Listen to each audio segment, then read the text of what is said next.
Did you know that Lord Jagannatha's Rath Yatra is the largest religious gathering on this planet? The crowd is so huge that the Britishers used to levy pilgrimage tax from the pilgrims coming for the Rath Yatra. Seated on the grand chariot, Lord Jagannatha visits his Nani's place, that is summer vacations of 9 days, to the Gundicha temple. Lord Jagannatha's chariot moves on its own will. If Lord Jagannatha does not want to move, no matter how much ever force is applied, the chariot will not move forward. The chariot does not move after the sunset. In the past, there have been instances when the Lord's chariot had to be pulled by so many elephants, yet the chariot could not be moved even an inch.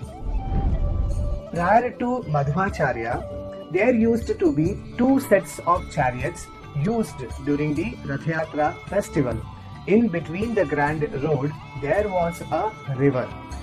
This has been scientifically proved by IIT Kharagpur. Madhvacharya recommended that the river be closed and the Lord moves only in the single set of chariots till the Gundicha temple.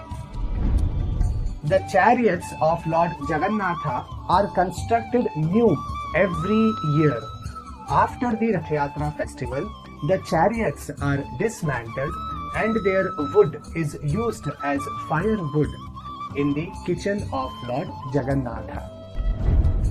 For every tree is chopped for the construction of Lord Jagannatha's chariot, the temple administration grows 1000 trees in its place.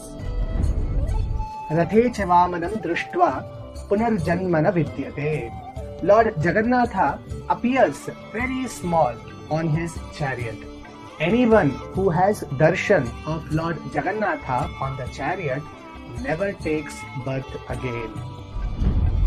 The chariot of Lord Jagannatha is protected by the 9 devatas in 9 directions.